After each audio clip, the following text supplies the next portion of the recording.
సంతానం లేని వాళ్ళు సప్త సాగర యాత్ర ఏ విధంగా చేయాలి? ఇది కూడా పూర్వీకులైనటువంటి ఉభయ గోదావరి తీరవాసులందరికీ తెలిసినటువంటి విషయమే. ఆ ప్రాంతాల్లో ఎవరికైనా సంతానం లేదు అంటే వాళ్ళందరూ కూడా సప్త సాగర యాత్ర చేస్తూ ఉంటారు. సప్త సాగరాలంటే 7 సముద్రాల్ని దాటడము, 7 సముద్రాల్లో స్నానం చేయటము అనేటువంటి అర్థం కాదు.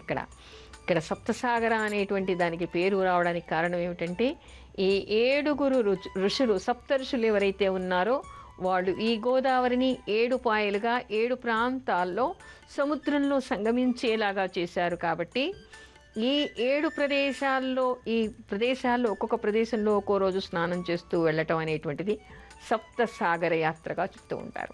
అయితే సంతానం లేనటువంటి వాళ్ళు అక్కడ ప్రతీతి ఏమిటి అంటే, ఎవరైనా సరే పుష్య బహుళ అమావాస్య రోజు ఈ యాత్రని ప్రారంభం చెయ్యాలి.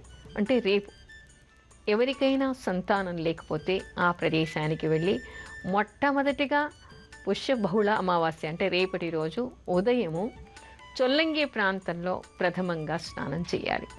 స్నానం చేసి అక్కడ తర్పణాలు వదిలి సగరుడికి, నదీమాతకి అంటే గోదావరికి, సగరుడు అంటే సముద్రుడికి కూడా నమస్కారం చేసుకొని, వరుణుడికి నమస్కారం చేసుకుని, సూర్యభగవానుడికి నమస్కారం చేసుకుని, వాళ్ళకి సంతానం కావాలి, దీర్ఘాయుష్మంతుడు, ఆరోగ్యవంతుడు, బుద్ధిమంతుడు, యశోమంతుడు అయినటువంటి సంతానం కలగాలి అనేటువంటి ప్రార్థన చేసి అక్కడ తర్పణాలు వదిలేసి దానికి సంబంధించినటువంటి పూజాధికాలు ఉంటే చేసి, ముఖ్యంగా సముద్ర తీరానికి కానీ నదీ తీరానికి కానీ వెళ్ళినప్పుడు, సముద్ర తీరానికి వెళితే సైకత లింగం అంటే అక్కడ ఆ ప్రాంతంలో ఇసుకతో లింగం చేయండి.